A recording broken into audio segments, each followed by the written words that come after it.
Happy Black History Month.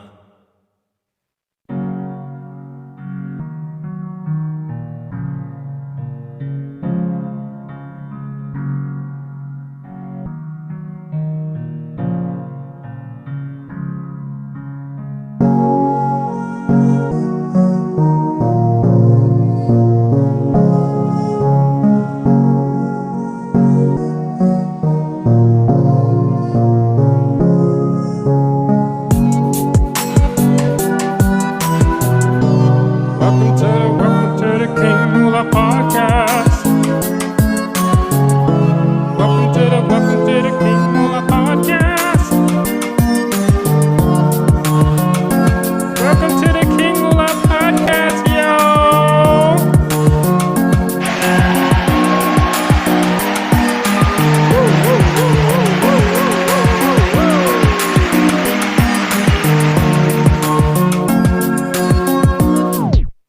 All right.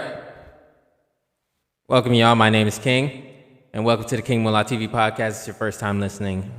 Go ahead and subscribe, okay? I talk about everything here. Let's just be honest. I'm just taking in information and then giving it out to you because I like to learn. I like to know about everything new that's going on around me, or even old, because there's a lot of things that are old that are coming up again, and and it's newer to people who had never heard of it before. But that's exactly what we're here for. Things that are happening, history repeating itself. If you ever heard that before, yeah, current times and everything that's going on in the world, a lot of it has been repeated in the past. But even with that, there is also always new information being brought out so that people can know. Now,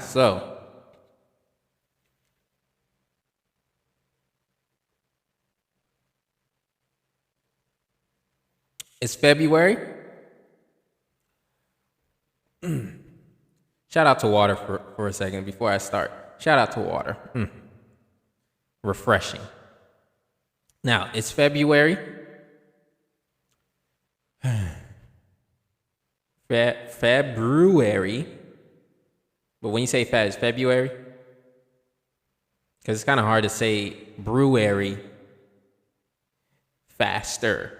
But let me just stop playing around. Anyways, it is February.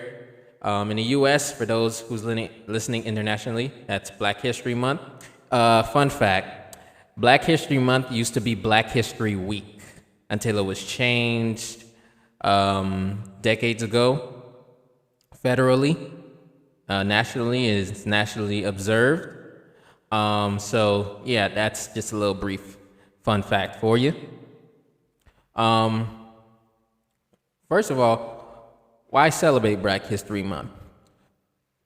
Right here, around here, me, personally, I'm black 24/7, 365 days a year, okay? 24 hours a day, 7 days a week, 365 days a year, or 366 days a year for leap year. I learn about anything having to do with Black history almost on a daily. Definitely on a weekly basis, but almost on a daily basis. I've been doing that for years now, I think it's close, almost, or I think it is 2025. Yeah, it's close to a decade, or probably just slightly more. I have to really think about it, but we as Black people currently, we're making history currently. So to say I was interested in the history of Black people, it spans probably longer than a decade, but I've been learning about it for a really long time. And I think it's important to celebrate all the things having to do with Black history. Because Black history is American history. Black American history is American history. Black History Month celebrates that, allows people to, not allows people, but it brings in more information that has been hidden outside of any other month. Usually Black History Month, You learn so much more about black inventors, black innovators, and all in few far in between, all of them in between.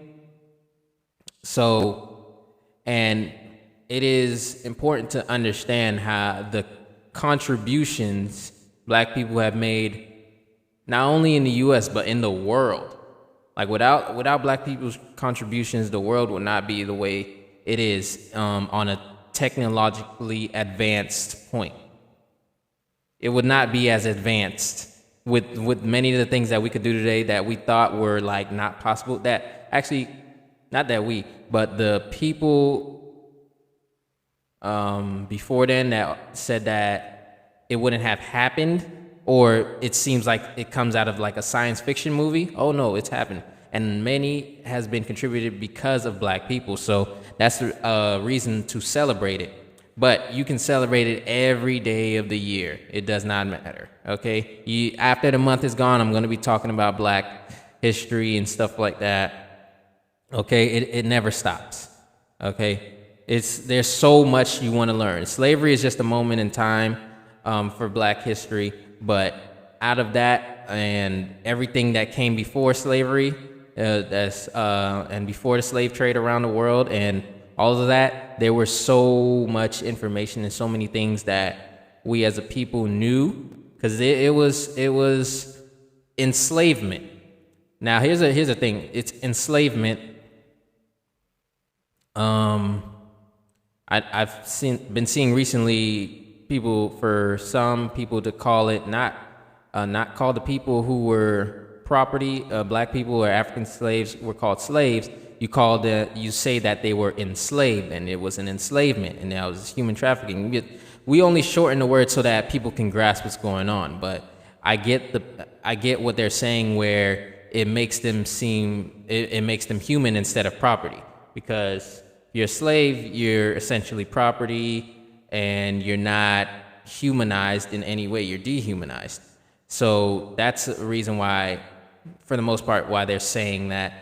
And I understand it completely, even though it's going to be hard to change that language, because, people are attached to the word slavery or slaves, and it makes it, it's easier to digest and it's easier to say than enslavement or enslaved or any other iteration of that was done, of the atrocities happening to the African people during slavery times. Okay, so that's just what it is.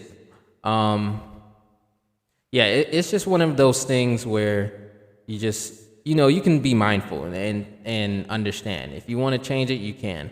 Don't be discouraged because, they want people to up their vocabulary. I also want people to up their vocabulary as well. I don't have a problem changing it from slaves to enslaved, because it was human trafficking, it was exploitation, it was pillaging, it was raping, it was all kinds of stuff that was happening during these atrocities and are continuously happening in other parts of the world. But the abolishment was a key point and a key contribution from African slaves. So just by saying that, you celebrate it because it is important. And not only you celebrate it, you learn more about it, you get connected with the community more, you support in the humane ways to continue to fight to abolish it all over the world, because there's some parts that are still, and even in the U.S., there's parts in the laws that still allow this stuff to happen, just not in the same form. It's just another form of it.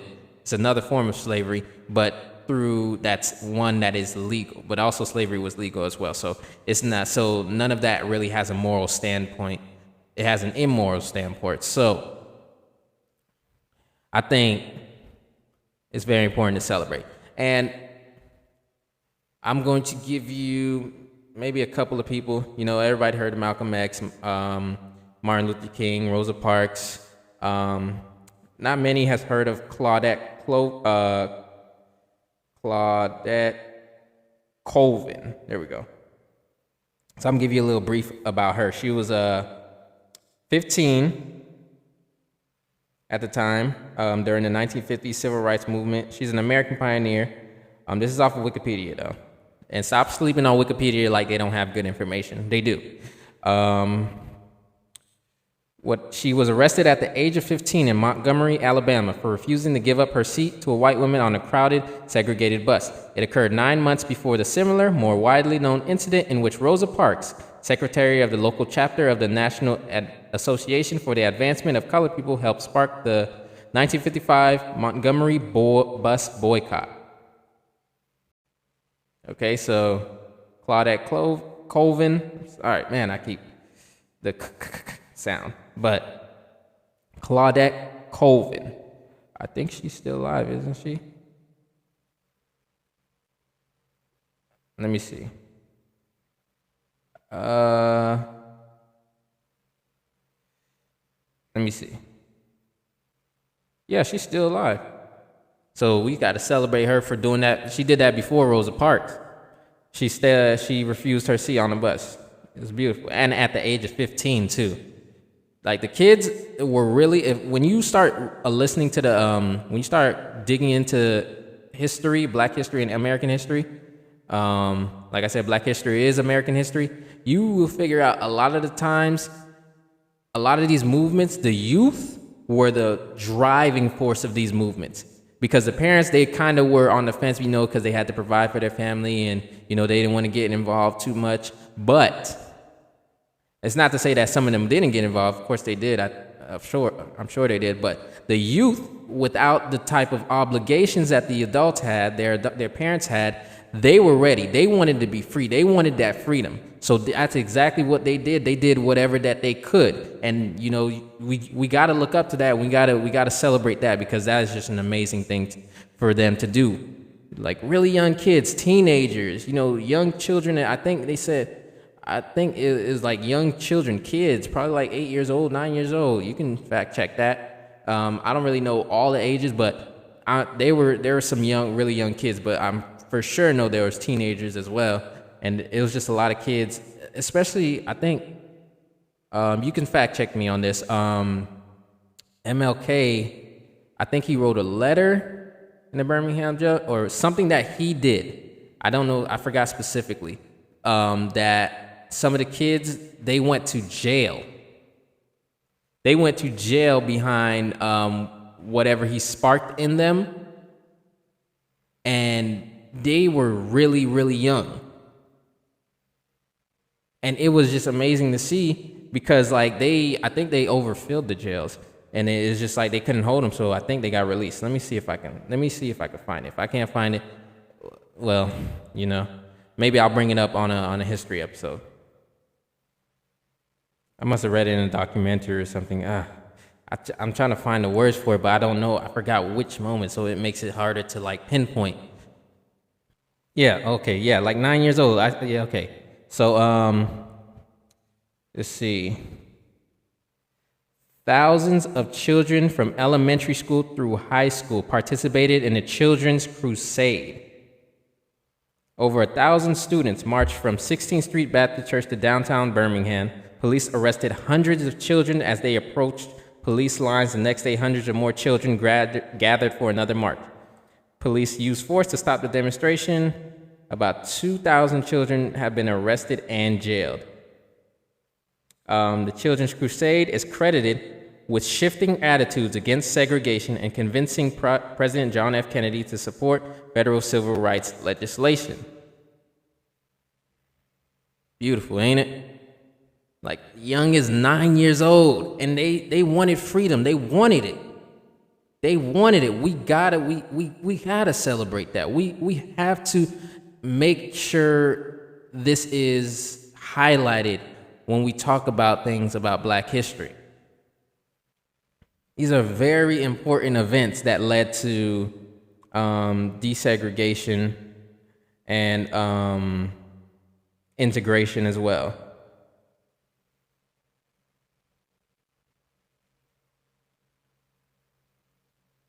Oh, hold on.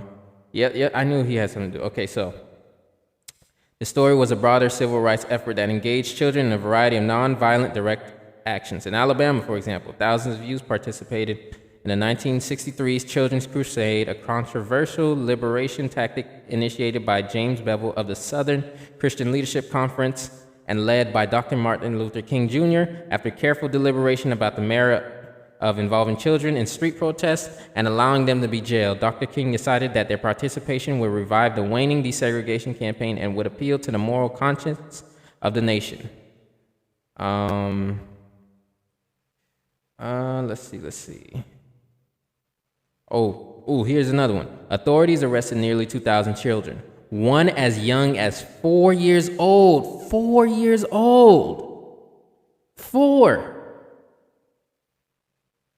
These protests continued throughout the first week of May, with over 5,000 children being jailed.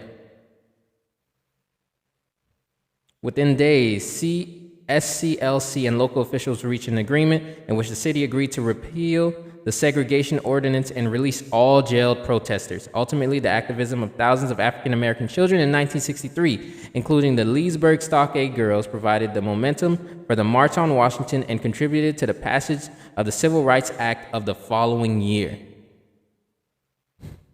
Man, it's beautiful. The history of children's civil rights activism continues to be important to tell. It is super important. I'm telling y'all, it is important. Wow, that was beautiful. Oh my gosh. So that's why we celebrate, man. This is amazing information. I got this from the, let's see, what is it called? The Net, excuse me.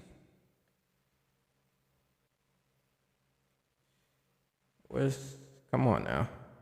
You're supposed to give the name, please. Thank you. The NMAAHC, or the National Museum of African American History and Culture. Okay? There it is. That's where I got my source from when I'm talking about the Children's Crusade. Amazing. My goodness. This is real history right here. This is the history that they try to rewrite. This is the history that they try to hide. This is the history that they try to omit from public education and school systems in America. It won't work. We know too much already. And we will continue to teach this stuff. We will continue. Now, I do want to end this with saying, with bringing in some Black businesses. Okay, hold on. Let me see what I got going on here. So, I'm definitely going to end this with some Black businesses.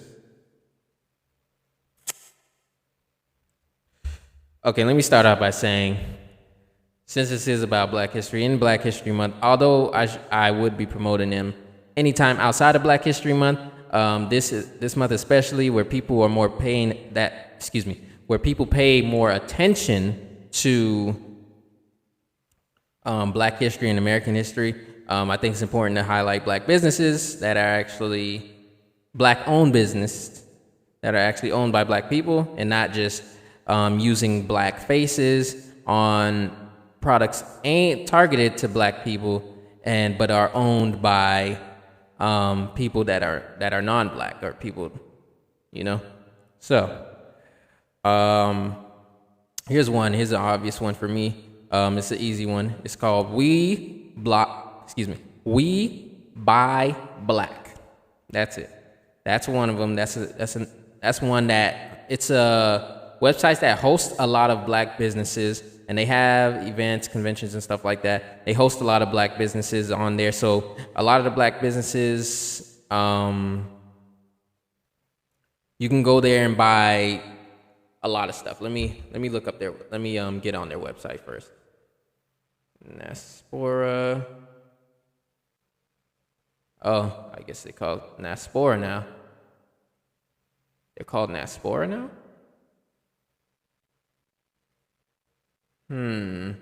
Really? Let me see.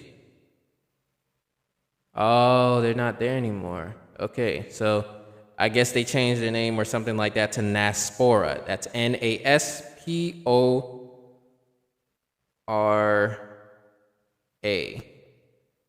That's Naspora. Interesting. Dang, what happened to them?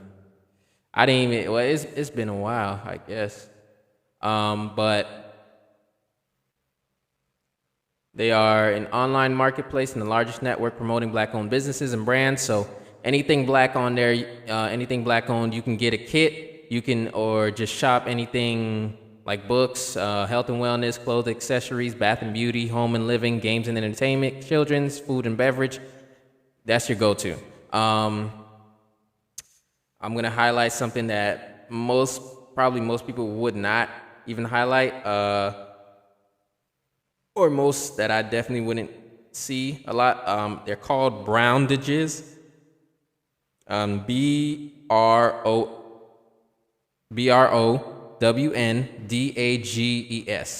Browndages.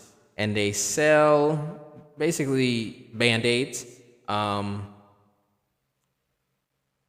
So without all apparently now Band-Aids got some harmful chemicals in it that they're now saying that's now coming out. So apparently, assuming from what I've seen, they sell Band-Aids, short, simple, and dry. Not only Band-Aids, that's their main product, but they can sell shirts and long sleeves, hats, face masks, facial masks, and like a first aid kit, and some books as well. Elastic bandages, first aid kits. That's what I should say. Yeah, so they do that. I'm gonna highlight them. I'm definitely gonna buy some bandages with them. There's detergent, because some of the detergent that we use commercially, no good. Let's see, it's called the True Products. So it's True Laundry Detergent. The True Products. You can buy them. They kind of resemble. I actually have one of their things. I should use it, to be honest. I have one of their products. I don't know how big it is, but I have one of their products. It's actually in a box somewhere, but I have one of their products. It's nice. I should use it. They don't have no animal testing in their products, so they're good. It's for sensitive skin. So get your laundry detergent from there. This is a new one that came out last year, or from what I've seen, to me it came out last year. It's called, so I'm pretty sure it came out last year, but to me, when I started seeing it, it came out, last November. So, which it wasn't that long ago, like 3 months ago. 3 months ago. 2 to 3. They're called Peace Pads. I know the creator of it. I watched him for a long time. He's creating something. This is a feminine hygiene brand. They're called Peace Pads. So pads, this is feminine care for comfort and innovation. All natural, organic, hazardous chemical free, 100% cotton. You can get a kit for that as well, or you can get I think it's called a kit or a pack. Let me see.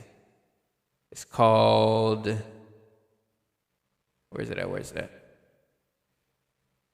The Peace Pack. It's a pack. And it comes with all of every single brand that they sell. You can get that. So ladies, women, please support black businesses. It's really good for you, especially when you get black businesses that are tailored to you, that are actually meant for you. These are products made for you, okay? And I got a couple more that I want to say. Soap, if you need some soap.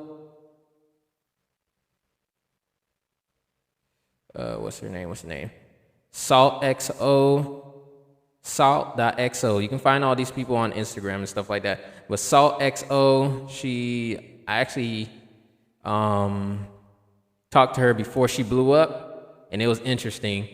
But she blew up, and now she's doing really, really well with her business. She does feminine brands mainly, but you can buy some as a guy. It's not, but her focus is women, but you can buy some of the products as a guy. Like not the things that are obviously for women. You can buy like the soap bars. Like the citrus detox bar and the honey soap bar. Those work. You can also go to the Naspora. I think they got the African black soap. That y'all can do that as well. Yeah, y'all can do that. All right, let me get something that you can. If y'all want to go to the Black Vegan Shop, that's what it's called. Yeah, the Black Vegan Shop. They got an app for it. You can find, or they can call it the Black Health Shop on Instagram and stuff like that. You can go there. Get whatever things that you need to detox from. Just make sure you look more further into these things. Make sure that you take it seriously, and then whatever you need to arrange or whatever you need to cut out or alter and stuff like that for your diet. Make sure you do that, because these products are to help you get better. All right. So there's that. And what else? I'm gonna give you one more. I don't know. What is something that I bought? Clothes. Let me see. I really love this brand because I bought from them a lot. They're called World Envision, and it's not how you spell it. So it's WRLDINVSN. World Envision. Okay, they're really good. They're a really big brand for black, a really big black-owned brand. They sell shirts, hoodies, pants. They sell matching hoodies and pants, and they sell socks. I think they sell sandals. They sell shirts, chains, a lot of accessories, and clothes is their main. Clothes is their main thing that they sell, and they got a lot of different stuff, and a lot of their stuff goes on sale. And you join their newsletter, a lot of their stuff goes on sale. You get the sale immediately. It's pretty good. I've ordered from them quite a bit, so I got a lot of clothes of theirs and some of them I haven't even touched at all. Like they're still in the package. They're still packaged up. But I'm gonna be wearing these sometime. I don't know when, but I'm gonna wear them sometime. So I think I think that's it for right now. So Black History Month is amazing. But Black history overall, something everybody should know. Everybody, every color, every skin, every ethnicity, every culture should know about the Black history, because it's a part of American history and also part of world history. So we really gotta step up our game on that and continue to teach, celebrate, and learn more about it, and to help us move forward, to help us become more sustainable as a society, as a world society, and fight the good fight against the forces that try to keep us down, that try to control us and try to make us divided. All right. With that being said, drink more water. Let me get a sip of mine too. Yeah. That was good. Drink more water. It's good to keep your hydration up. Go outside if you get some sunlight. I know it's still wintertime and some people don't get sunlight. It's still pretty cold outside. Not for Florida. We it's only like cold in the morning, and it's not even really cold. It's just like chilly a little bit. It's cool. Not cold. It's cool in the morning. And then, I wish they would kind of bring the cold back not because I like it, but because I think it's just the season for it. It should stay that way until, springtime. But yeah, get some, if you don't got no sunlight outside, get your vitamin D supplements, get some other supplements that can help you, get some nutrients in your bodies and stuff like that. Be kind to people. Like I said, with the world the way it is right now and with the, everything that's going on politically and, economically, it's not your fault that some people are just angry and stuff like that, or mad, or like very, hard on, it's very hard for some people to break through to live comfortably. So, you don't know what these people are going through. So just be kinder to people. These are strangers. Don't take out your frustration on just the regular everyday people. We are all pretty much in the same boat, because they're trying to mess with us and try to divide us and try to hurt us, economically, and crush and try to get away with it. But we can't let none of that slide. So take all that energy, that angry, negative, or anger isn't truly negative, but take all that hate that you're going to give to a regular person just trying to make it or trying to survive, give it to the people that are actually causing this mess. All right? And you can be kinder to us, because it takes $0 to be kind to people. Okay? Be kind to the right people. Be kind to the people that are just among us. Not and politicians deserve deserve that type of other energy. But everybody else, everybody else is trying to do what they need to do, make their way home, or try to make a way for themselves. So yeah, be kind. So I'm King. It's the King Moolah TV podcast, y'all. I'm out of here. Doozy.